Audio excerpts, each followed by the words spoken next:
Good morning, students. We have completed chapter 6. Today we will start our new chapter, part 7 सच्चे मित्र। बच्चों, यह एक नाटक है और इस नाटक में सच्चे दोस्त यानी मित्र के बारे में बताया गया है कि हमारा अच्छा दोस्त कौन है। बच्चों, सच्ची मित्रता में यह नहीं देखा जाता है कि हमारा दोस्त अमीर है या गरीब। उसमें केवल प्यार और अपनापन देखा जाता है। बच्चों, श्री कृष्ण और सुदामा की दोस्ती भी ठीक इसी प्रकार से है। आप लोग देख रहे हैं कि ये कृष्ण है, श्री कृष्ण है, तो इनकी दोस्ती, श्री कृष्ण और सुदामा की दोस्ती आज भी इसी कारण याद की जाती है क्योंकि उनकी मित्रता में धन को नहीं बल्कि प्यार को अधिक महत्व दिया गया था। आओ इस नाटक को पढ़कर हम लोग जाने। इस नाटक के माध्यम से हमें बताया गया है। श्री कृष्ण सिंहासन पर बैठे हैं, मंत्री अपने अपने आसनों पर विराजमान है। तभी द्वारपाल आता है। दोनों बचपन के दोस्त थे। बड़े होकर श्री कृष्ण राजा बन जाते हैं और सुदामा गरीब का गरीब ही रह जाता है। द्वारपाल आता है और वह बोलता है, द्वार पर एक आदमी आया है, आपके दर्शन करना चाहता है। किसको बोला? श्री कृष्ण को। श्री कृष्ण ने कहा, कौन है वह?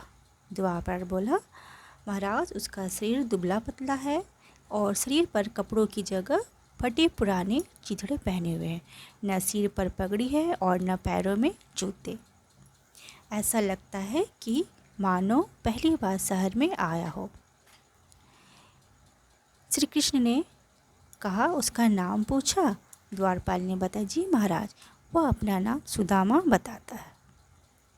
श्री कृष्ण जैसे ही सुदामा का नाम सुने वो बोले, सुदामा? अरे द्वारपाल, तुरंत जाओ और उन्हें सम्मान पूर्वक अंदर ले आओ। द्वारपाल सुदामा को लेकर आता है। सुदामा को देखते ही श्री कृष्ण सिंहासन से उठ खड़े होते हैं। सभी दरबारी भी अपना आसन छोड़कर खड़े हो जाते हैं। सुदामा को देखकर श्री कृष्ण क्यों खड़े हुए? क्योंकि सुदामा श्री कृष्ण के बचपन के दोस्त थे और बहुत अच्छी उनमें दोस्ती थी। श्री कृष्ण सुदामा को गले लगाते हुए बोले, अरे मित्र, आप आओ आओ। सुदामा श्री कृष्ण को अपने से दूर हटाते हुए बोलते हैं, रहने दो मित्र, तुम्हारे वस्त्र मैले हो जाएंगे। श्री कृष्ण ने कहा, तो क्या हुआ? तुम्हारे गले मिलकर सच्ची शांति मिल रही है। अरे कोई है? अतिथि के लिए जल लाओ। और उन्होंने कहा, आओ मित्र, यहाँ बैठो। श्री कृष्ण सुदामा को सिंहासन पर बैठाना चाहते हैं, अपने सिंहासन पर बैठाना चाहते हैं ना। सुदामा ने डरते हुए कहा, भाई यह क्या कर रहे हो? यह द्वारका का राज सिंहासन है, इस पर तो राजा ही बैठ सकता है। तुम सिंहासन पर बैठो, मेरा आसन तो। यह कहते हुए सुदामा जमीन पर बैठने लग जाता है। श्री कृष्ण सुदामा को हाथ पकड़ते हुए बोलता है, मित्र, तुम्हारा असली आसन तो मेरा हृदय है, परंतु अभी इस सिंहासन पर बैठो। और श्री कृष्ण अपने हाथ से सिंहासन पर बैठाते हैं किसको? सुदामा को। श्री कृष्ण सुदामा से पूछते हैं, मित्र, इतने वर्ष कहाँ रहे? तो उनके इन प्रश्नों का सुदामा उत्तर नहीं देते। श्री कृष्ण उनके पैरों की तरफ देखकर चौंक जाते और बोलते हैं, आह, पैरों में तो कांटे चुभे हैं, दरारों से रक्त बह रहा है, लगता है अनेक दिन पैदल चलकर आए हो। तभी सेवक एक बर्तन में जल लेकर आता है। श्री कृष्ण ने अपने सेवक से कहा, अब तुम जाओ सेवक, मैं अपने हाथों से इनके पैर धोऊंगा। तभी सुदामा ने कहा, सुदामा, मैं तुमसे अपने पैर नहीं धुलवाऊंगा।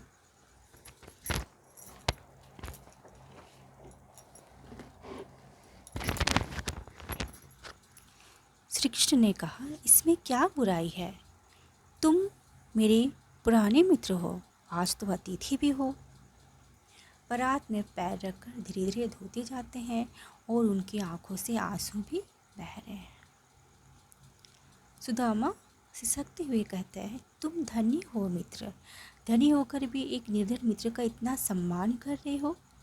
श्री कृष्ण सुदामा के आंसू पोंछते हुए बोलते हैं, मित्रता सबसे बड़ा धन है, तुम अपने को निर्धन क्यों समझते हो? अच्छा बताओ, भाभी ने मेरे लिए क्या भेजा है? सुदामा बगल में दबी पोटली को और दबाता हुआ कहता है, कुछ नहीं, कुछ भी तो नहीं।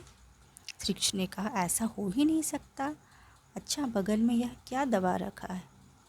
फिर सुदामा यह तो कह के उसे छुपाने की कोशिश करता है, परंतु श्री कृष्ण लाओ देखते हैं कहते हैं और बगल से पोटली छीनकर खोलते हैं तो उसमें देखते हैं कि बोलते हैं, अरे कितने सुंदर चावल भेजे हैं।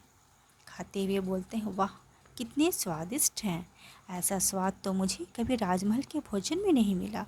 प्रेम की तो बात ही कुछ और है। और श्री कृष्ण चावल चबाते रहते हैं। भी सुदामा बोलते हैं, सुदामा हाँ मित्र, तुम्हारे मित्र प्रेम की तो बात ही कुछ और है। मैं तो डर रहा था कि तुम मुझे पहचान भी पाओगे या नहीं। निर्धन मित्र को लोग भूल जाते हैं, तुम्हारी भाभी ने ही हट करके भेज दिया है। तभी श्री कृष्ण कहते हैं, याद है हमें पढ़ाते समय हमारे गुरुजी ने कहा था, वह सच्चा मित्र नहीं जो अपने निर्धन मित्र को भूल जाए। तभी सुदामा बोलता है, याद है और आज देख भी लिया। और यह कहते हुए दोनों हंसते हैं। तभी सेवक 2 थालों में भोजन लेकर आता है। श्री कृष्ण बोलते हैं, अच्छा अब बातें बनाना छोड़ो, आओ कुछ भोजन कर लें।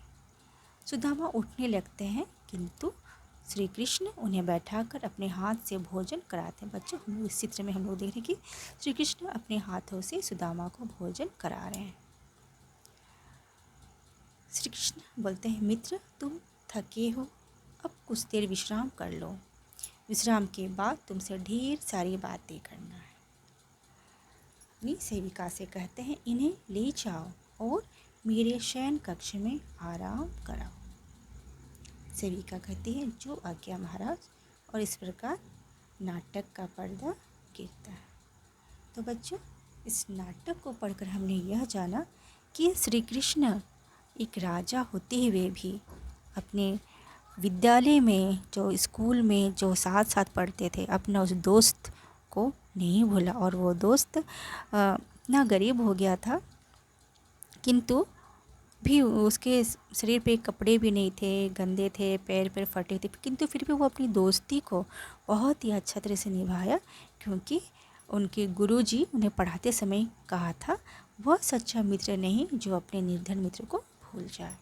और मित्रता को उन्होंने काफ़ी अच्छी तरह निभाया। तो बच्चों, हमें भी इसी तरह से अपनी मित्रता को निभाना चाहिए। बच्चों, यहाँ पर शब्द और उनके अर्थ दिए गए हैं। लाल रंग से कठिन शब्द हैं और काले रंग से उनके अर्थ लिखे हुए हैं। इन्हें अपनी स्कूल की हिंदी की कॉपी में अच्छी तरह से लिख लेना और याद कर लेना। और इन प्रश्नों के उत्तर को हम लोग अगला वीडियो में हम लोग देखेंगे।